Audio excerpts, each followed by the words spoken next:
Thank you for joining us on Heritage Events Live. We're delighted to welcome you to Unequal Protection. The push to replace equality with equity is unconstitutional, part of our Preserve the Constitution series. Please welcome our host, Sarah Parshall-Perry, Legal Fellow at the Meese Center at the Heritage Foundation. We hope you enjoy the program. Good afternoon. Welcome to the Heritage Foundation. I am delighted to host the inaugural event in our Preserve the Constitution series. Once upon a time in America, equality, the notion that all individuals were created equal and capable of achieving for themselves the benefits of life, liberty, and the pursuit of happiness, was cherished first among our shared national values. It was both fundamental to our nation's founding and to the exercise of its many freedoms. But within the past decade, equity has come to act as a substitute for equality. It is now embraced wholesale by schools, corporate America, and the federal government, infiltrated hiring, training, admissions, and the military. But equity, the left's new buzzword, is far from equality. In fact, equity is equality's demonstrable opposite. Rather than providing all individuals with equal opportunities to succeed, equity segregates individuals by race or sex while simultaneously driving the narrative of oppressor and victim. It calls for institutions to treat people unequally, purportedly to achieve an equal outcome. Its fixation on individual identities serves to deepen long-standing American philosophical divides. Equity recklessly embraces the consideration of legally prohibited classifications as a way to eliminate perceived bias or differences in outcome, but in so doing, it violates both equal protection and federal law. And in the modern day, equity is booming. Joining me today are 4 experts litigating, writing, and advocating in the field on a sensible return to equality, a principle outlined in the 14th Amendment to our Constitution, one that guarantees all citizens the equal protection of the nation's laws, a principle crucial to the protection and proper operation of American civil rights law. Braden Busek is Director of Litigation at the Southeastern Legal Foundation, where he manages litigation efforts and advises on policy for the organization. Prior to joining, he was Vice President of Legal Affairs at a state-based public interest law firm at Policy Center. He has spent 14 years as well serving as a state and federal prosecutor.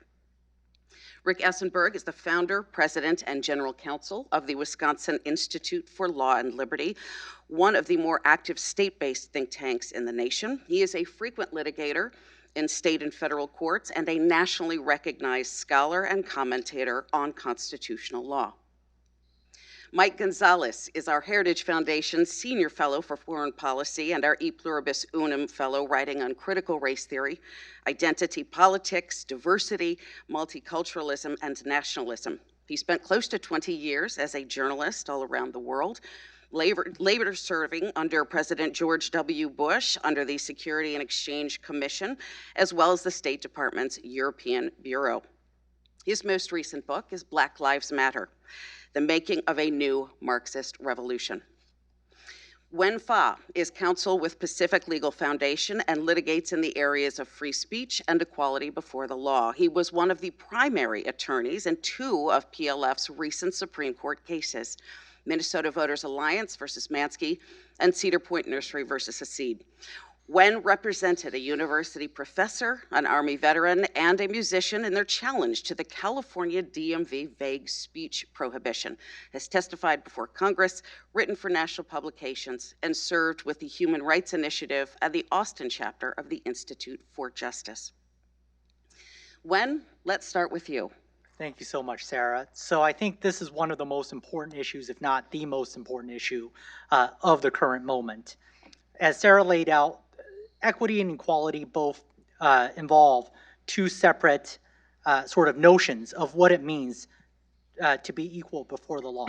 Equity actually deals with equality of outcomes, and it deals with equality of outcomes not in any individual sense, which itself would be wrong, but in the group-based sense of each arbitrary racial group must have equal outcomes. Equality under the law is something completely different. it focuses on equality of rights. It counters equity by saying equity is both over-inclusive and under-inclusive. Equity is under-inclusive because it does not share the sort of universalism as equality. It does not share the idea that we're all entitled to individual rights as individuals and not based on our membership in a racial group.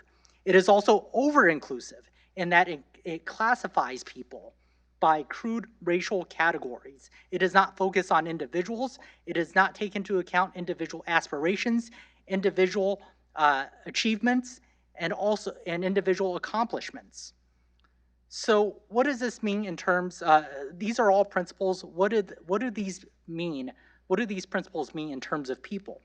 Well, I think some of our cases have highlighted the differences between equity and equality and why that is important as a constitutional matter and also as a matter of principle.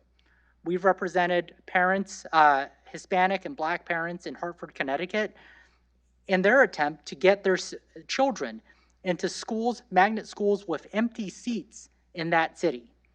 And the reason that their children were not allowed to go to schools with empty seats was because there was a racial quota saying that only there must be a diverse student body and 25% of the seats had to be reserved for white and Asian students.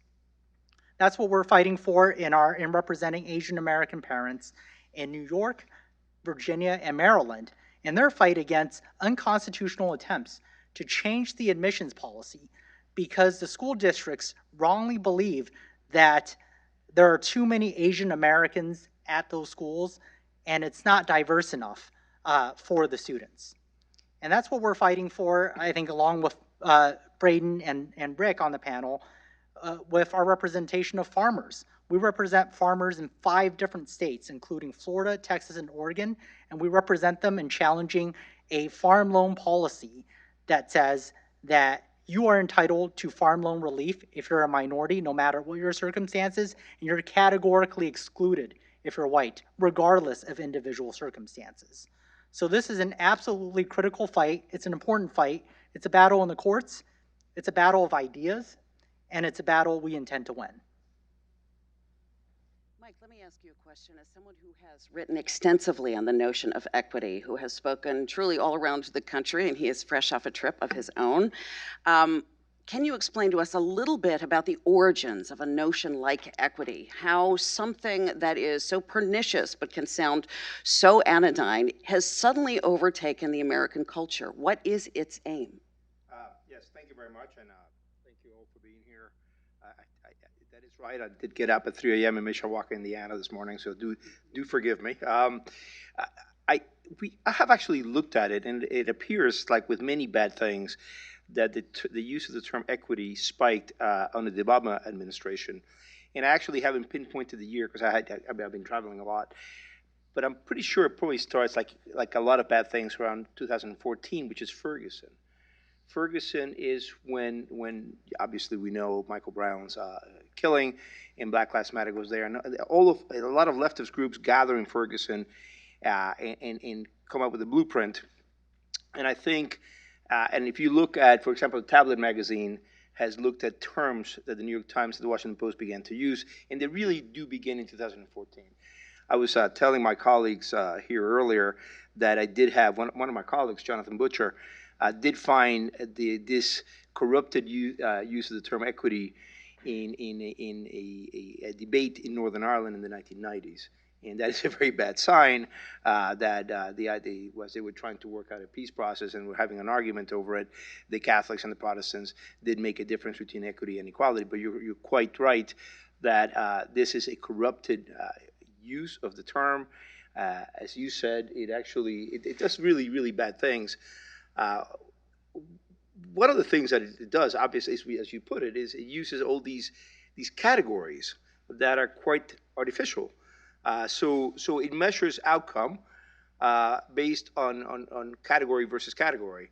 But as we know, the Asian category is quite diverse and it's artificial. The Hispanic category, They have very different indicators. It's not even that Mexican Americans have very different indicators than Cuban Americans. It's that Mexican Americans in the Rio Grande Valley have different indicators than they do in Chicago or Los Angeles.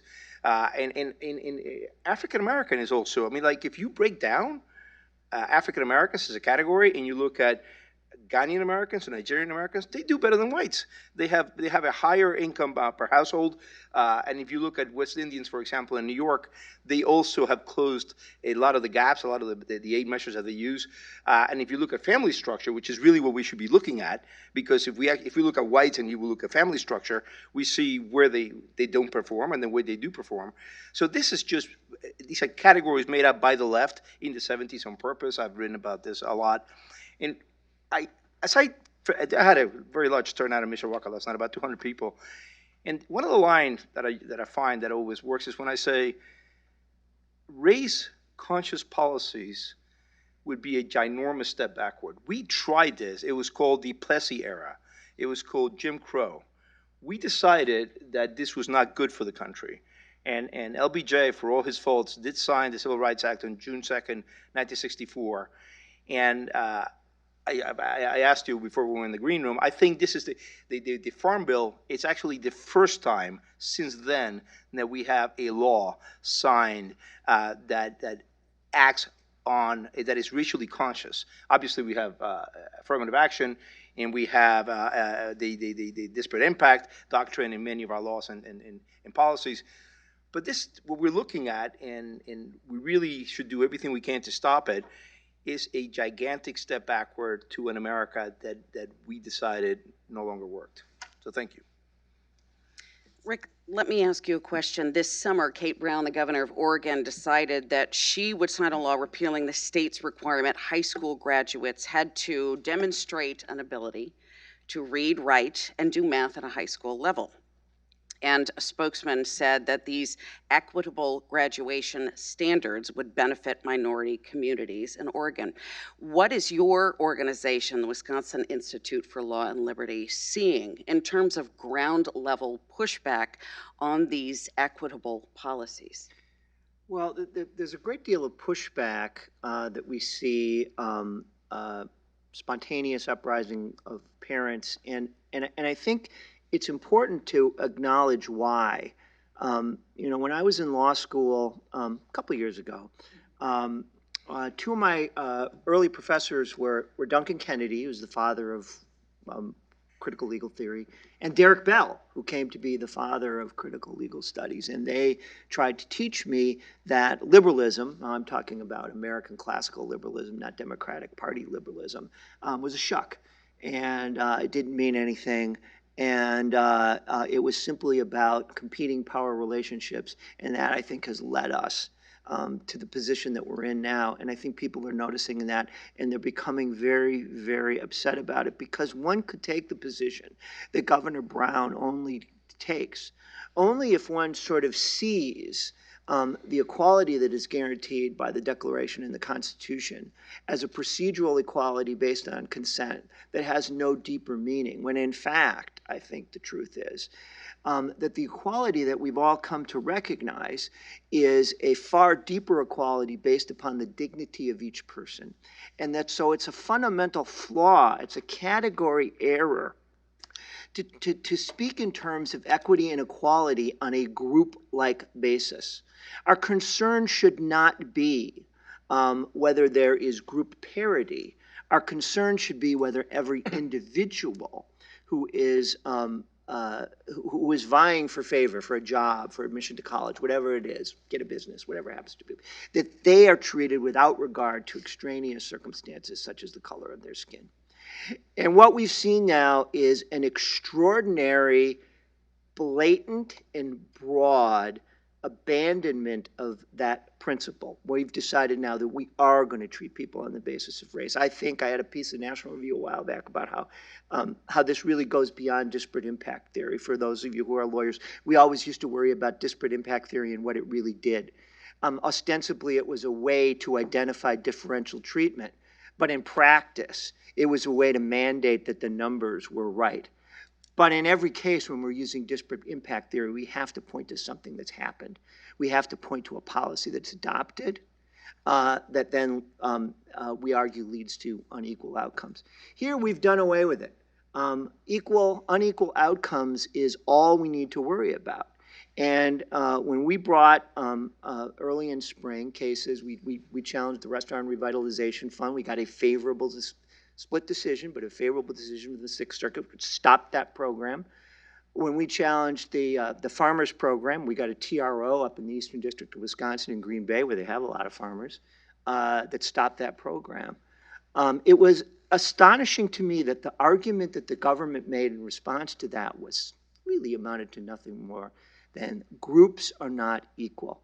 And once we take that as our lodestar, then we've abandoned that deeper principle about the innate equality of individuals based in their innate dignity. We've given up the moral power of the civil rights movement, the very thing that allowed us to move past the Plessy area that Mike rightly denounces. That would be a tragedy. And so, the one thing that we've decided at Will, and I know that these other groups have decided, is that we're going to throw everything we can into the fight against this. Because, we can argue about what the marginal tax rate is. We can argue about what immigration policy, but this really goes to the foundation of our country. And it's not something upon which we can readily compromise. Braden, at the ground level in education, really sort of the North Star for equitable policies is critical race theory. Talk a little bit about our response as conservatives, as individuals who take a textualist interpretation of Title VI or the Equal Protection Clause. How do we push back on something like critical race theory? What does it do that makes it part and parcel of the equity movement? Well, the first thing we need to do is pull out the terms and define them. I'm sure you've all noticed that there's something of a verbal shell game that goes on when you try and argue about critical race theory, where it's supposedly this innocuous concept that just recognizes past historical inequity. However, as soon as you leave the room, all of a sudden they're back asking people to rate their privilege and students to separate on the basis of race. That's what critical race theory is.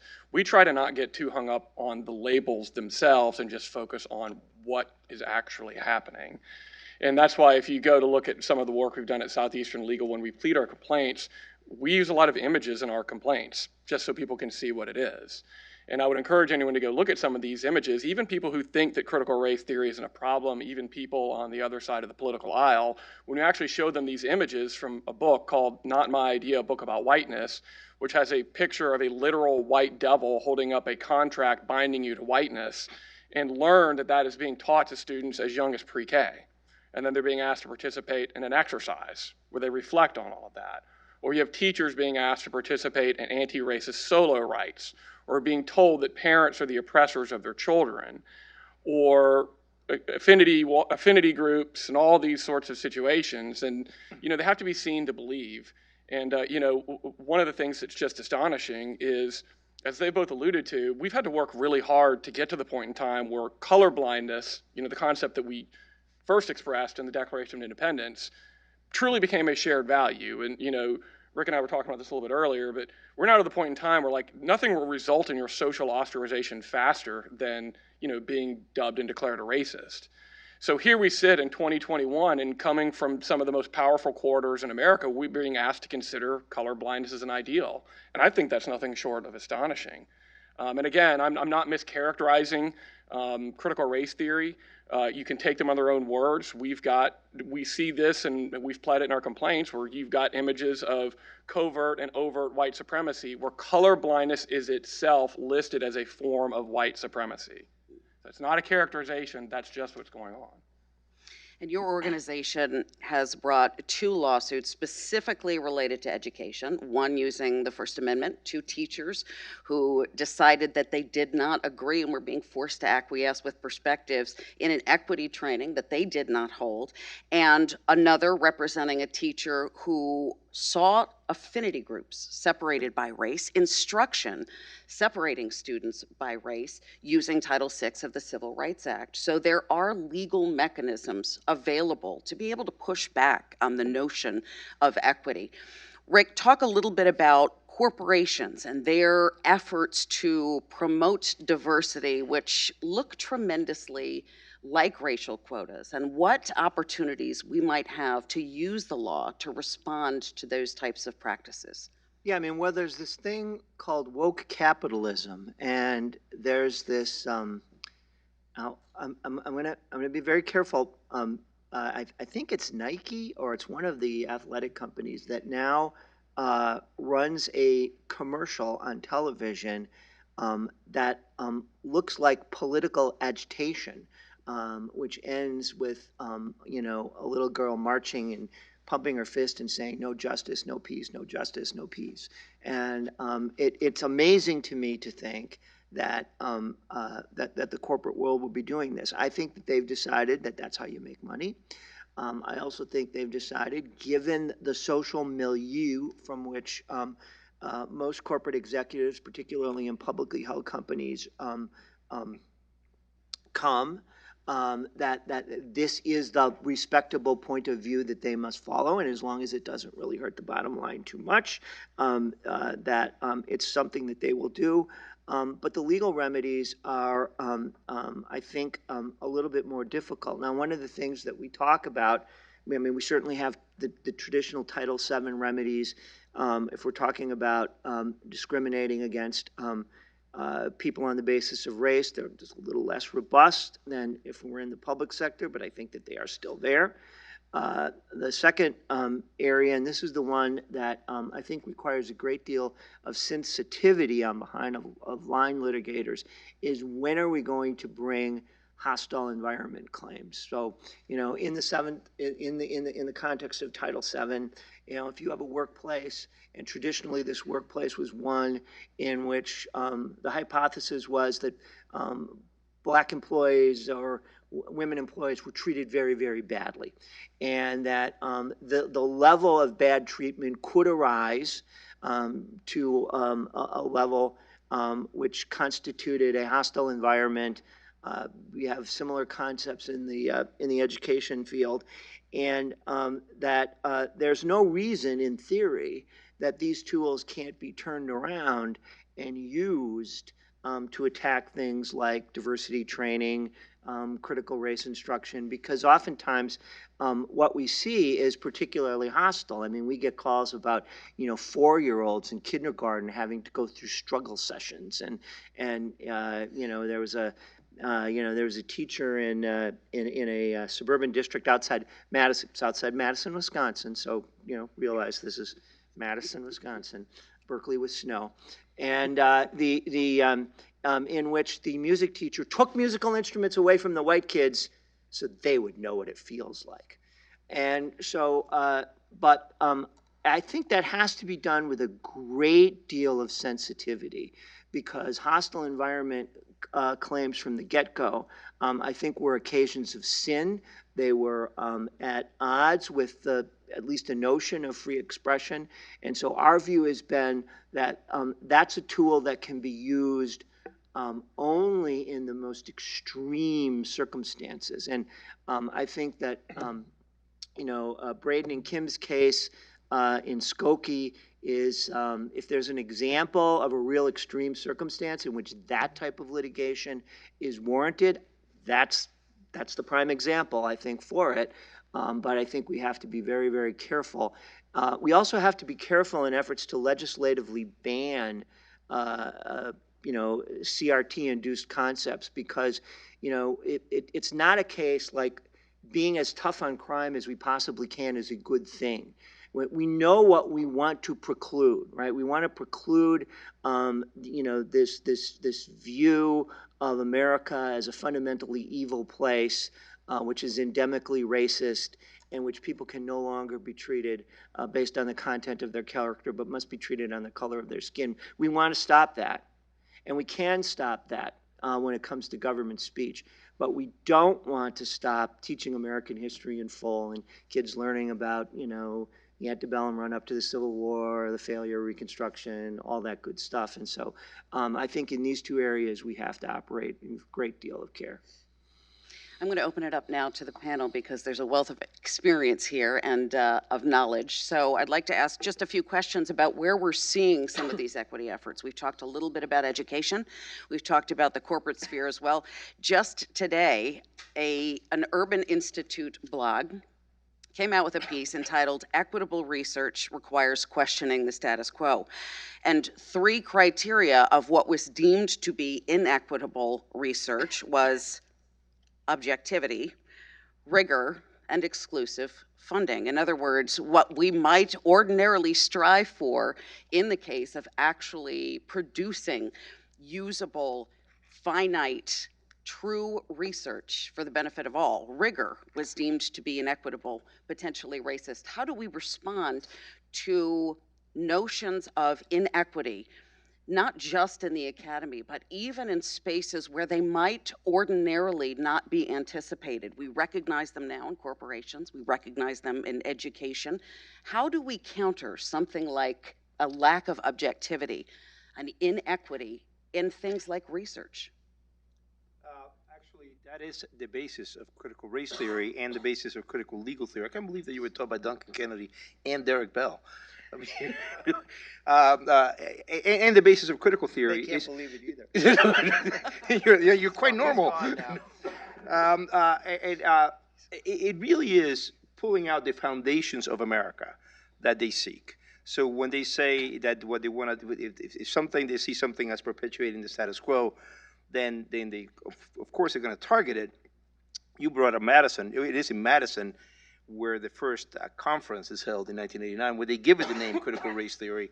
And if you read the books and the papers of critical race, there's a book, actually, that I recommend that you all read. It's quite thick and big. It's called Critical Race Theory, written by Kimberly Crenshaw, Neil Gotanda, and Peller and others. They call it, the big red book. And in it, they make very clear that they are at war with the Civil Rights era and the Civil Rights Act. And it's exactly on this.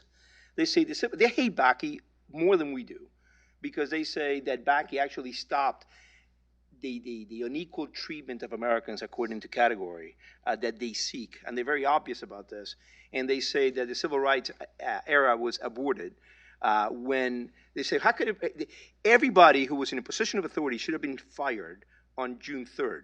After LBJ signed this. What they wanted was the Ba'athification of the U.S. system, and they wanted to go entirely towards a system of color-conscious laws.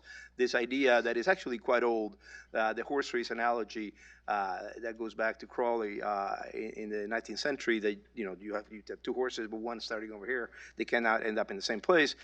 This is taken quite a hold in them, but behind this, they are at war with the American system. They think is because it produces inequality. The reason they hate capitalism too is because it produces inequality, and of course, and freedom, They say justice and freedom have this kind of a relationship, and they're right. On the freedom and capitalism, we are going to have unequal outcomes, because some people are going to be work harder than others. Some people are going to be rewarded more than others. They want government to step in and stop that. I just wanted to add that. Yeah, and I want to follow up on something that Braden said about the shell games that I think some of those who advocate for equity are playing with words. I think when you pull those back, when you reveal what they actually mean, we're clearly on the moral high ground, and I think it's actually going to be pretty easy to persuade a lot of people that we should choose equality of rights over equity. And the reason I say that is because a lot of these programs, when you look at them, they're demeaning to everybody. Like in the farm loans cases that Rick and Braden and I were talking about earlier, they consider every single minority to be socially disadvantaged, regardless of what they've accomplished and what they've produced. And I think that's just degrading to a lot of people, including minority farmers and ranchers. And when you talk about lived experiences, a lot of those people who are advocating for equity talk about lived experiences, but every time someone states a lived experience that disagrees with their narrative, that counters their narrative, and a lot of people do, they start saying, oh, well, this person has been radicalized by, some counter agenda or something like that. So I think once we start peeling back the words and really look at the principles, this is going to be something that will be quite easy to persuade all individuals that we are on the side of justice. And y'all pitch in on it too, just to say, the law is only going to take us so far. We absolutely need civic re-engagement and cultural reawakening on this front. I think that we've had a somewhat cultural drift that's been going on as a function of the post-World War II consensus about, America. And I just think that consensus is now over. And that's why we see people now taking direct aim at the founding and the justice and wisdom of the founding. But the good news is, sort of echoing Wen's point, is that you do see parents waking up. And I think some of the indignity that they're, and outrage that they're expressing is that I can't just trust my local school boards to teach, America is the land of opportunity. I've got to watch them. And they didn't have to do that, and their parents didn't have to do it, but we've got to do it. And, what I take a little bit of comfort from is that's always been the expectation that America has had for its citizenry from the founding. I mean, it goes back to the Benjamin Franklin comment about a republic if you can keep it. You're only going to have a republic if the citizenry remains educated and engaged, and we haven't had to do that very much since World War II because we've had so much cultural momentum. And, if it stinks that you're going to have to monitor your local school boards, and your parents didn't have to do it, but that's what you've got to do to save America, I just say it sounds better to me than Valley Forge. Yeah, the problem is that the thing will ultimately eat itself because we've already seen this with the rise of intersectionality and the ranking of different levels of disadvantage. We've seen it in the Harvard case where Harvard is admitting too many Asian Americans. We have a case that's pending now where we're challenging a scholarship program which reserves its scholarships for people of certain racial groups, but only persons of certain racial groups. So the case is called Rabinia versus Higher Education Board.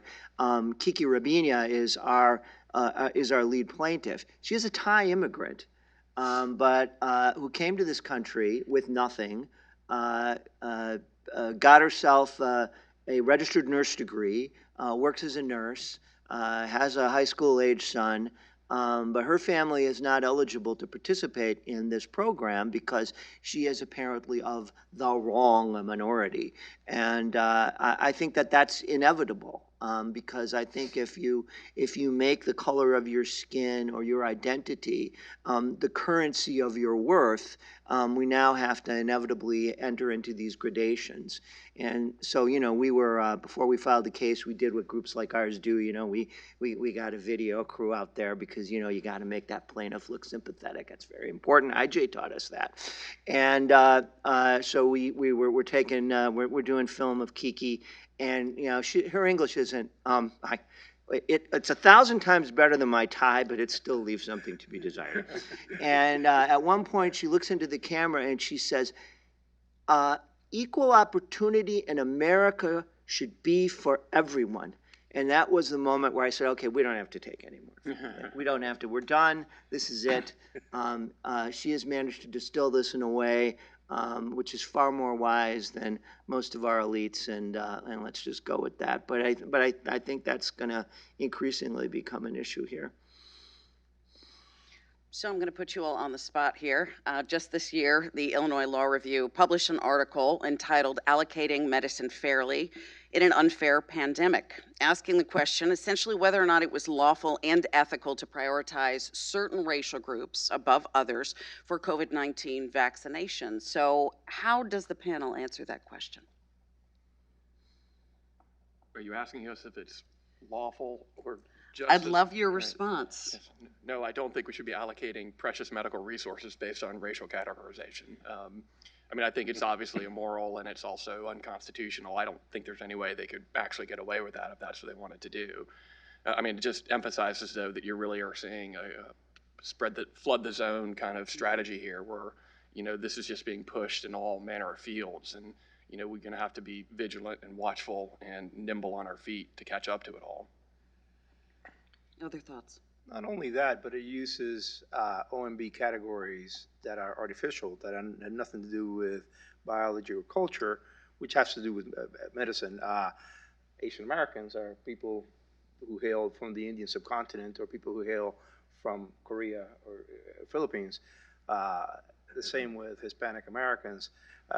These categories are monolithic and stupid, really.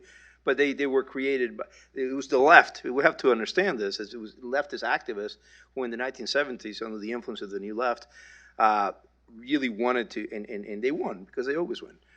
So I don't know how I agree with you that this is immoral to begin with, to allocate any kind of resource based on race. But it's not using race, it's using OMB categories created not by anthropologists or scientists. Well, we saw a fine point put on the notion of equity or inequity during the COVID-19 pandemic, whether this was farm loans, whether it was re-enrollment of certain student groups based on skin color, whether or not it had to do with instruction that was being provided virtually, as I had the benefit of overseeing in my children's own virtual schooling. So we're dealing with a whole of government response from the current administration on promoting equity. In fact, one of the president's current approaches was promoting a gender equity council. Now, being a woman and at one point deemed to have been disadvantaged or a people group that may have been not as equally opportune as other people groups, I can say that there seems to be an undue focus on governmental intervention with segregation of individual classifications. Are we forced to respond ad hoc to these individual efforts, or is there a way to approach this whole cloth? Well, I think a lot of the work that we do is approaching this from an integrated approach, saying that we're going to set precedent in the court of laws, and we are also going to win the battle in the court of ideas. And I think a lot of this, it is about equality, but it also requires having sort of a mindset that embraces, I think, American ideals of reason, the free market, innovation, because a lot of the things that you were just talking about, I think, really gets at this fixed pie mindset. And that's what a lot of people are fighting for. There's a fixed pie, and this amount has to be allocated to this race, that amount has to be allocated to that race. And I think both thoughts are wrong. In terms of the fixed pie mindset, I think America is a country where there's not just not just a land of opportunities, but also a land of increasing opportunities. And the reason that we're able to increase our opportunities is by increasing our knowledge, increasing innovation. And that's why it's so important to get things like reason, knowledge, and innovation back into education, back into corporate America, and reject calls from those who believe in equity to substitute the notion of collectivism in lieu of innovation and reason. Other thoughts? I think that we have to go after this whole cloth, because I think we have to take the position that these are lines that you simply cannot cross, because once you cross them, you have you've taken leave of the core moral principle that we should be treated by on the basis. I mean, Martin Luther King said we should be treated based on the content of the character and on the color of our skin. And people will then go, King scholars will come and say, oh, yes, but he really was a Marxist, or he really believed in this, and he really believed in that, and maybe he believed in all of that stuff. But he didn't win because of that stuff. He won because he clearly articulated a moral principle that the segregationists could not answer. And there's no going back on that. There's no saying, okay, we're going to give that up just for a little bit of time in order to equal things out, because people will notice, as those parents that we talked about, and they will get very annoyed, and they will, abandon the principle altogether. Charles Murray has his latest book out. I think it's called Two Hard Truths, in which he does some statistical analysis of educational attainment and crime, and we can argue about whether he's got that right or whether he doesn't really take a position as to why there are racial differences, but you can kind of read between the lines and see what he thinks. But one of the things that he says, which I think is quite profound, is, do we really want to return to a time when white people thought of themselves as a class?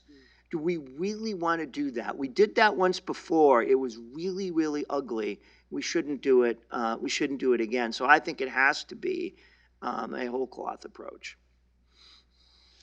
The approach to pushback on the critical race theory analysis at the ground levels really galvanized the parenting approach to public education. And I am of the mind that conservatives ought not to ghettoize themselves, that we ought not to immediately enroll in homeschooling or private schooling, but that public education is a function of the government that is provided for everyone. And until the government decides to do away with the U.S. Department of Education, it is something that many parents find themselves limited to doing. For example, if their children have particular special needs and need an individualized education program.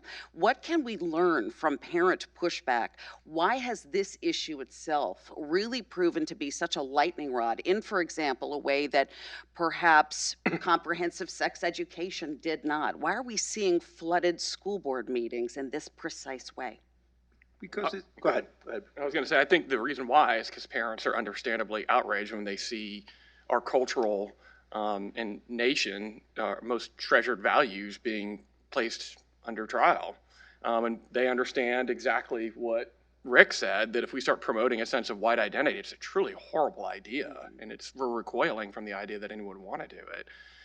And I mean, we all see it. We all know that there's an alternative history being spun about America.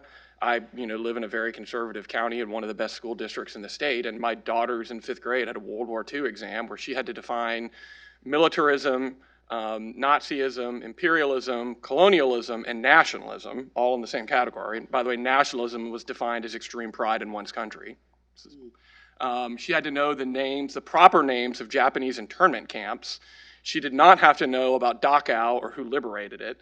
And not tested on the exam were any of the following subjects: Eisenhower, Patton, D-Day, MacArthur. None of those things were on the exam. It was just all, relentlessly focused. And so, I think parents are just like me. They're seeing what's coming home and they're saying, my daughter doesn't know who George Washington is yet, but she's being taught the history of Japanese internment camps. And so I think that a lot of parents are getting engaged. And, let's not make the mistake in thinking that states aren't in control of K through 12 curriculum. Rather than focusing on bans, I'd rather see us more focus on what it is we want taught.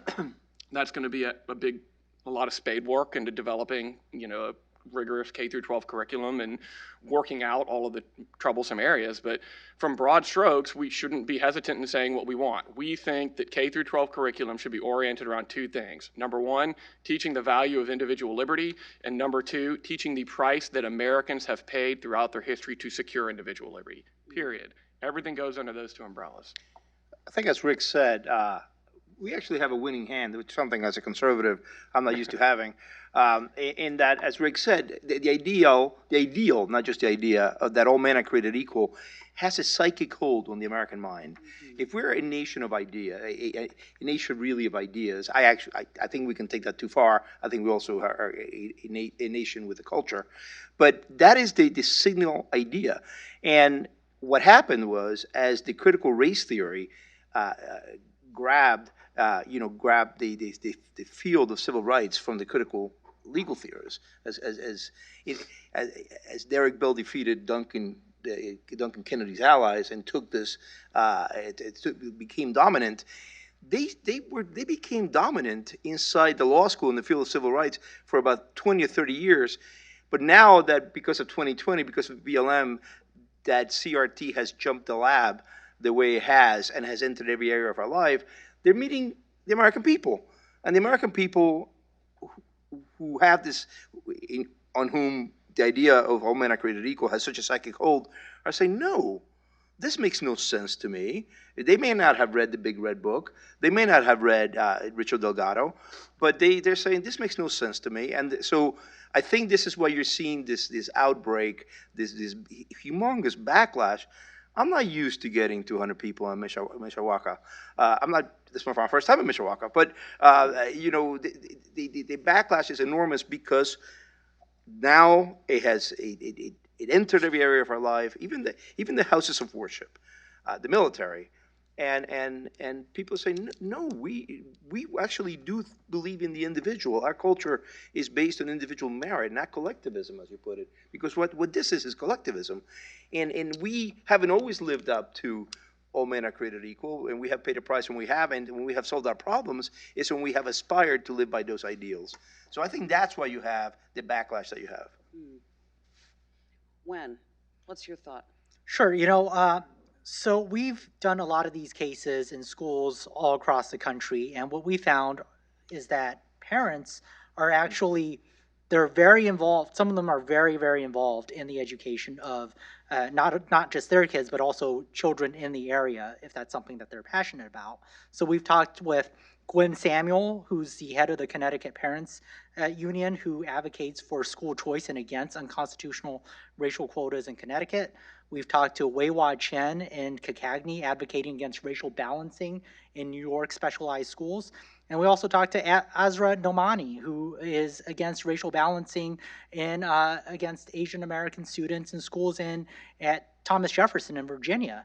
And you'd be surprised, like all of them all share the same, they're all individuals, and they might have individual differences in approaches, but they all share the same commitment to equality before the law and to furthering education and the principles that we believe in. And that's why I said earlier, I think as soon as we peel back some of the layers behind what I call racial essentialism, some people call critical race theory, I think we're on the high ground and we're going to be able to win a lot of these battles.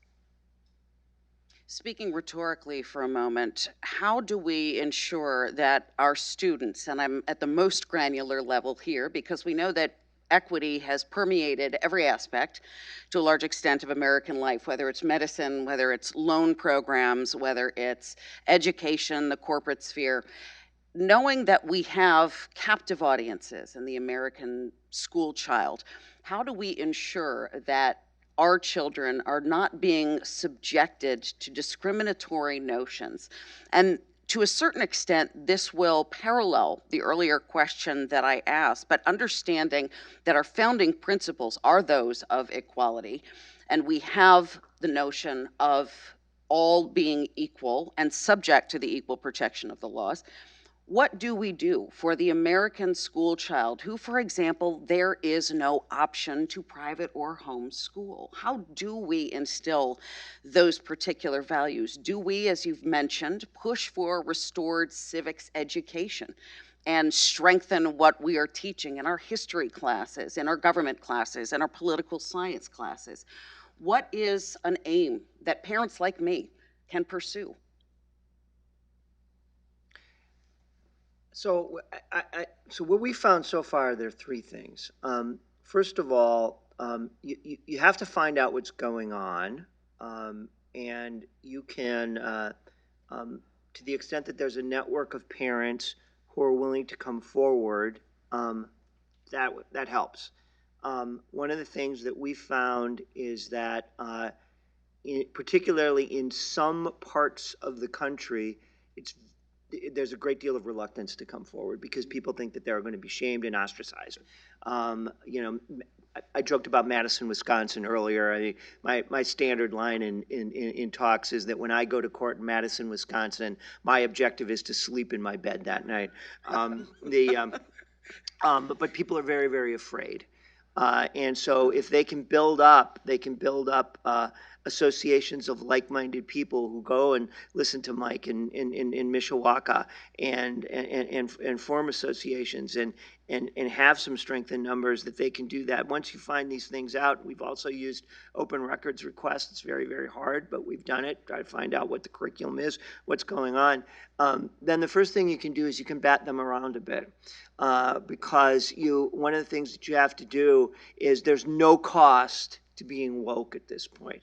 You have to impose a cost upon being woke, and the first cost is we're going to really embarrass you because we're going to expose what you did. The second cost is if you're bad enough, we're going to sue you. And our friends at the Southeastern Legal Foundation have given us an example of how to best do that.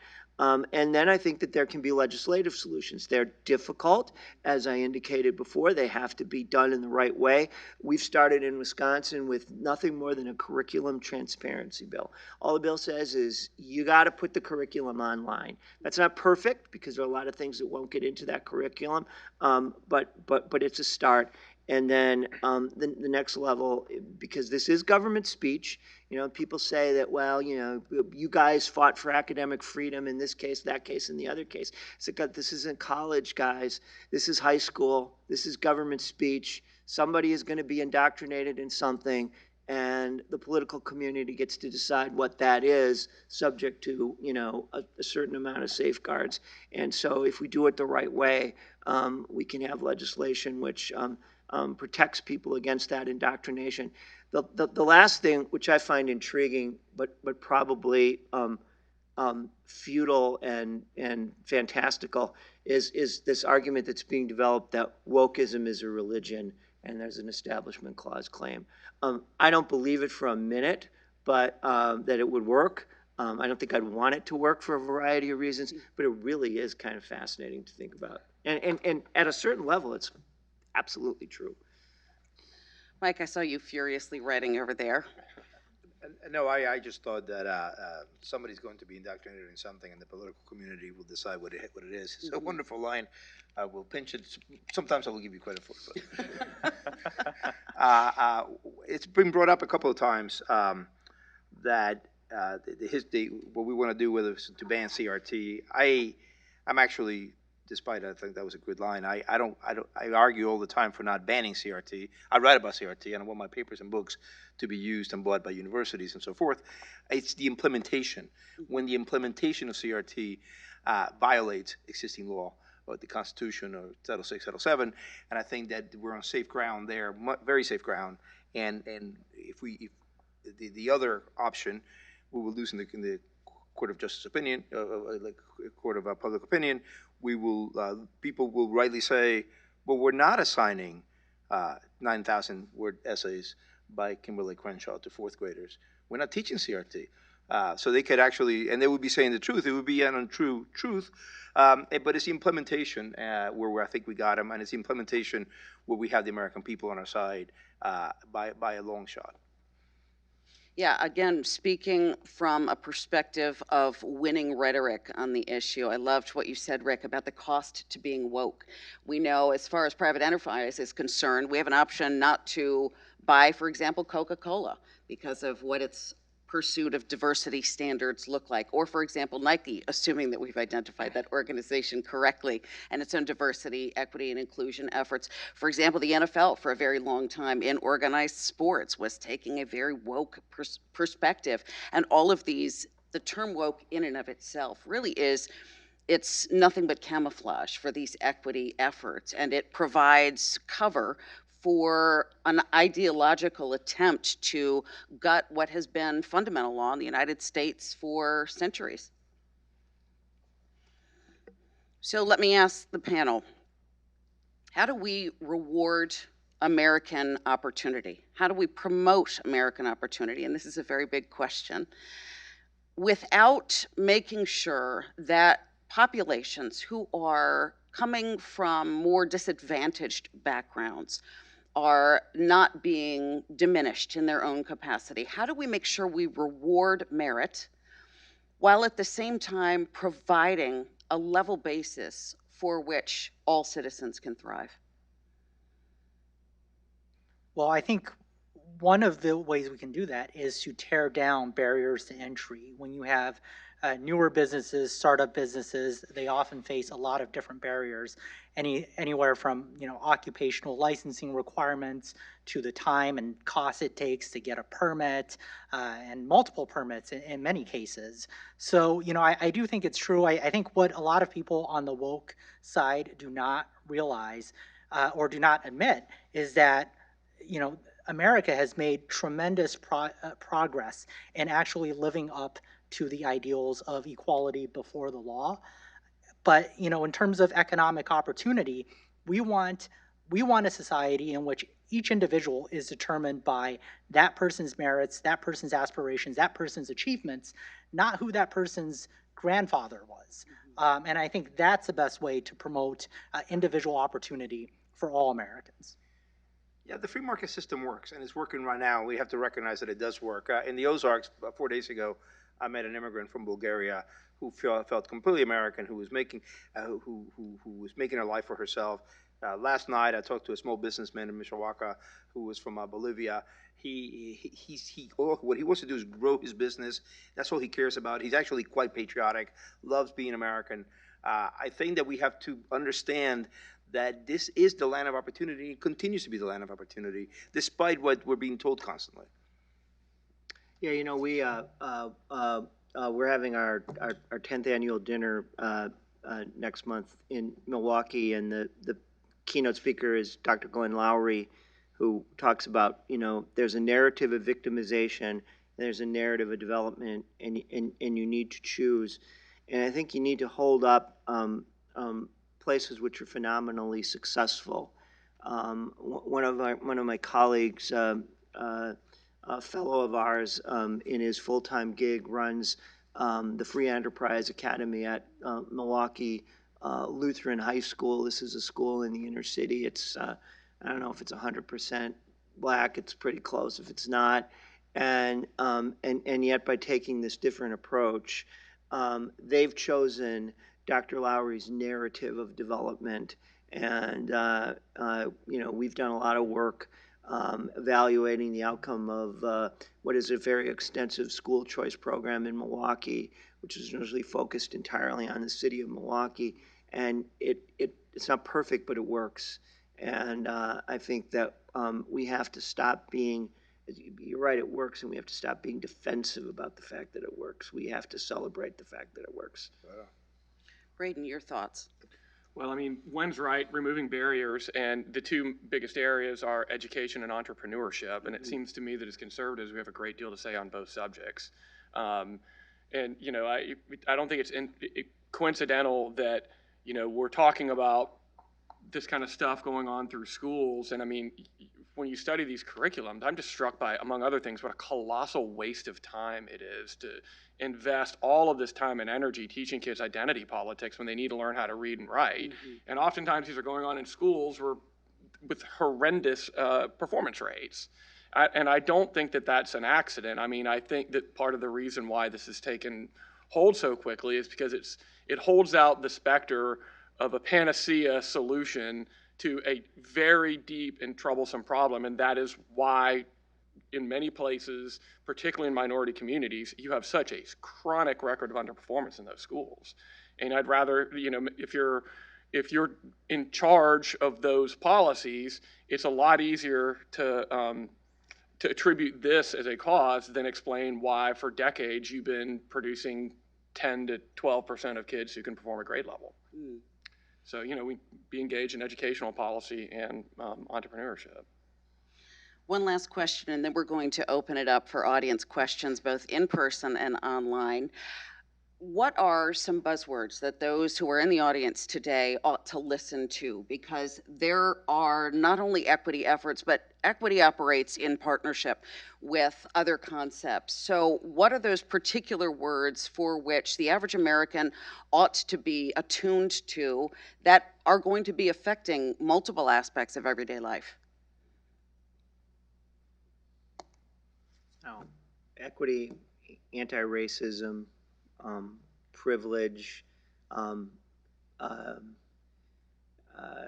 some concept that there is such a thing as a black or a white truth that cannot be challenged by somebody who is not a member of that group. White fragility, which basically means that, you know, if you find any of this objectionable, there's something wrong with you. I don't know. I'm sure there are lots of others you guys know. I'll just give one more, systemic. Systemic is the foundational, everything, I think conservatives believe that racism is an individual sin. We're ignoring Christ's command to love thy neighbor when we decide not to love him because of his or her skin color. They see it as systemic. It doesn't matter what happens individually. We live in a systemic and oppressive system. I don't think these people have traveled anywhere else outside the country if they think we live in an oppressive superstructure, under an oppressive superstructure. So I think that I would just leave that word is the one that I think it's foundational to them, is systemic, because they want to change the system. And if you say we are systemically rotten, then we need to change the system, and that's what they seek. Well, systemic or institutional, I've both. Structurally, yeah. Structural, absolutely. Those are all indicia of the fact that this is an unsolvable problem. If the institution itself is broken, there is no way to actually repair it. And an unidentifiable one. Yes. It's systemic, which means it comes from nowhere. And so it's just there, and don't question it, but we don't have to show you how it got there or how it works or anything else about it. And I'll point out, by the way, you're dealing with 3 lawyers that have actually gone to court against the government when it has been put to have to prove systemic racism exists. And I think I speak for all 3 of us when I say when you actually force the government to turn their cards over, the evidence of overwhelming racism in America is very underwhelming. When? So one word that I will add that sounds kind of well-meaning, but I think is very ugly when you look at it, is the word ally, because the way that I've seen used, it's like you can't believe a certain thing, you can't hold certain views because you are not of a certain race. I think when you actually think about that term for what it is, it's very ugly. I think it undermines the notion, the universal notion, that as human beings, we have a human capacity to reason, to think for ourselves, and to hold knowledge, regardless of race. So that's an extra word I would point out. So now we're going to open it up to questions. 2 of our colleagues from the Legal Center, Alex Phipps and Katie Smallus, are going to be taking the microphone around to those of you who have questions. We're also fielding questions online, so we'll be asking those as well to our panelists.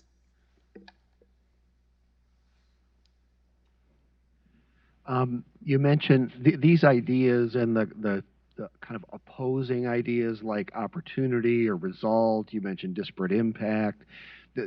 These debates and so on have been around for quite a while. Why is it that this is getting traction now? Sarah, you mentioned in the very beginning, like the last decade or so, it just seems to be this avalanche of what's going on. You mentioned Ferguson being like maybe a date, but why is it? What are the conditions, or what's different about today that makes all of this get so much traction?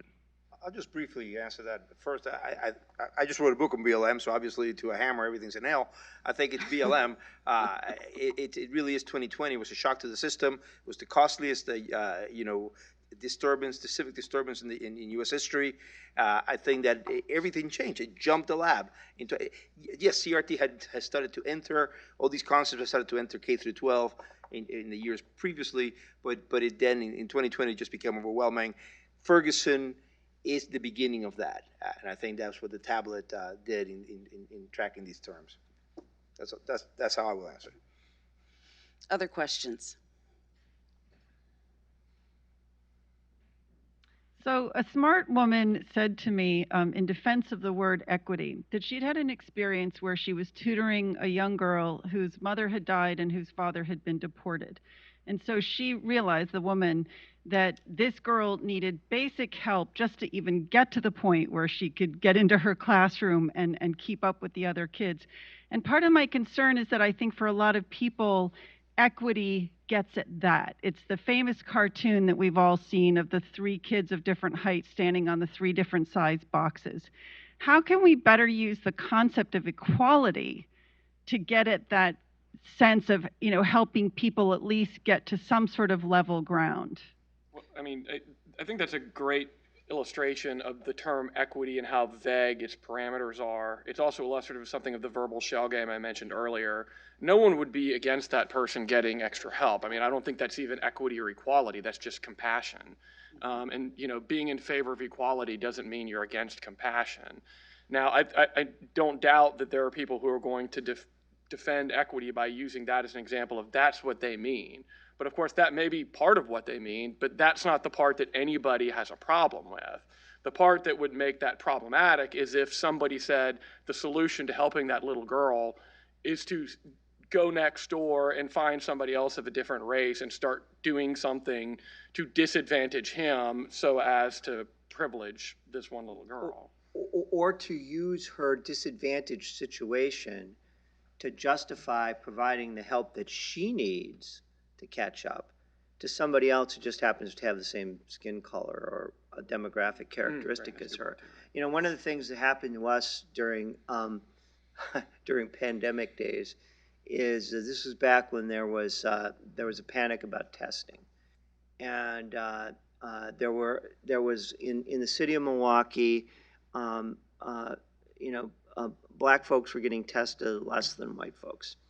And arguably it was because there weren't the same testing resources deployed in neighborhoods like 53206 is a zip code on the north side of Milwaukee. It's really, really poor. And so what the governor announced is that there would be state testing centers, and the state testing centers would be available for people who are black. And if you were white, you could get tested if you had symptoms. If you're black, you should get tested. So this was reported as a matter of fact in the local newspaper. I read this. I said, this cannot be true. We then inquired as to the governor's council. He says, oh yeah, that's what we're doing. So we sent the governor a letter saying, you can't do this. And, geez, we've sued you 33 times. 34 wouldn't be much of a stretch. And we didn't say that. But we basically said, look, you can't do this. Now, it'd be perfectly okay if you wanted to make these testing resources available based upon poverty or some non-racial indicia which would suggest that somebody needed a little bit of help, because that line that I said that we should never cross, that line wouldn't be crossed under those circumstances.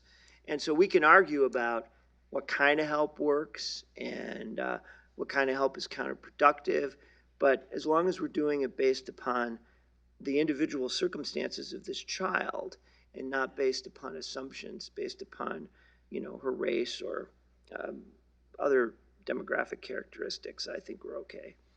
Other questions? I've seen a few hands.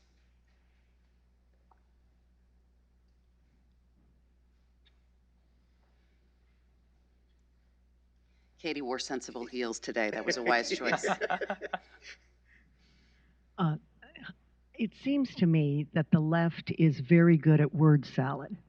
It also seems to me that they get ahead of the right on playing with words and creating words, Antifa, BLM, woke, wherever the heck that came from. And it seems to me also that, and I could be wrong about this, that when we talk about the origin of equity, it seems that there might have been some sinister, not a plot, but just some sinister backstory to how to use that particular word, since it's in our dictionary, to counter a fundamental truth that we have, equality under the law. I don't know if you agree with that, but that's what it seems to me, and from the panel discussion I'm hearing right now, it seems that you might. And if you do, what other sinister machinations might be happening right now for further play on words to attack our founding principles and promote bringing down the country that the left is clearly trying to do from all fronts, it seems like? That's a great question. I don't think anyone owns language as well as the left owns language, and they are very adept, very adroit at taking something that has existed for centuries. In fact, equity itself is taken from equity courts that are centuries old, for which the law was inadequate to satisfy an appropriate outcome. We have an adequate law. We have multiple adequate laws to address the notion of equality, but that's a great question for our panel. Where else are we seeing these types of manipulations of longstanding terms? Where do you start? Diversity, inclusion. I mean, Peter Boghossian, who just left Portland State, has a glossary. You should. I encourage you to look at it online. Diversity is not what it pretends to be. It's a political diversity. A political quota system is what they want. I mean, not to talk too much about Derek Bell. Derek Bell was very well known for insisting that Harvard Law hire more African American professors and give them tenure. But it was not really the color that it mattered. When George H.W. Bush appointed Clarence Thomas to the Supreme Court, he wrote incredibly caustic things about Clarence Thomas. I've met Clarence Thomas. He's black. It didn't matter to Derek Bell. You know, Derek Bell wanted to have people who agreed with him. Maybe you want to jump in here. You actually met him. I didn't meet him. But, I mean, I've read what he wrote about Clarence Thomas, and it was very clear that it's not really diversity what he wanted, nor is it to any of them. I used to be a law professor, and one of my colleagues got up at a faculty meeting once, and he said two things. First of all, he said, the law school is the only professional school in existence that is run by people who actively hate the profession and run away from it as quickly as they possibly can. The second thing was that my colleague's idea of diversity is this. They want somebody that went to the same schools, had the same job, think the same way, but just look a little bit different. And so it's not diversity at all. When we started our project in this area, we call it the Equality Under the Law Project. And that's what we got a fancy brochure, Equality Under the Law Project, because we will not cede that term to the other side, and we're just going to stick to it adamantly. So let me add a small but maybe somewhat unpopular point, because I do want to be careful that we're not really falling into the trap of using overgeneralization and sort of crude stereotypes. I think a lot of what we're seeing today is very, very new, and I think there's an opportunity for us to build alliances and to persuade people. And I think a lot of people are already persuaded who we might not agree with on everything else. I have friends who are liberal in the sense of they're Democrats, and they are outraged by this constant shifting. Like, it seems like every new month you have to learn 10 new words and think about what those words mean if you're woke. So, I don't want to assume that everybody on the left is on board with this new interest in equity, because they're not. Great point. I also don't think you can take more direct aim at America or its founding than what we saw over the last couple of years, where we tried to recast America's founding as being one to protect white supremacy. I don't think you can get any more bold or audacious than that, given the fact that we were founded on the self-evident truth that all men are created equal. So if you're willing to try and retcon that lie, I don't know that you can get any worse than that. I mean, you don't have to know much about American history to know about the Declaration of Independence, or know that we fought our most violent war specifically to beat back the idea that the Declaration of Independence was subject to some kind of racial subclause or something. And, I think it's fitting that on April 9th, 1865, when Lee surrendered to Grant in Appomattox, one of the first people he met was Lieutenant Colonel Eli Parker. He actually wrote the terms of surrender to the for the Army of Northern Virginia. He was a Seneca Indian man. He'd been with Grant for a long period of time. And when Lee walked in and saw him, he was surprised, and he said, "Well, it's good to see at least one real American here today." And Colonel Parker's response to that was, "We're all Americans here, General." And it would be a wonderful world if that had been the epitaph of that idea. And, we've talked about Plessy versus Ferguson. Plessy versus Ferguson was decades after the Civil War. And many decades hence was Dr. King standing not far from where we are now talking about redeeming a promissory note. So this is an idea that we've always had to beat back, and we'll beat it back again. And, I hope that we one day stand and can say, we're all Americans here. Excellent. Wow, that was a tremendous conclusion to this panel. I was going to take time for another question, but we have 1 minute left. And Braden, I think you have perfectly summarized our intent in today's panel, making sure that we understand the principles of our founding that do promote and protect the notion of the equality of all human beings in this country. Thank you so much for joining us today. For future events in the Preserve the Constitution series, go to heritage.org/PTC 2021, and thanks to those watching online as well. Great. That was awesome.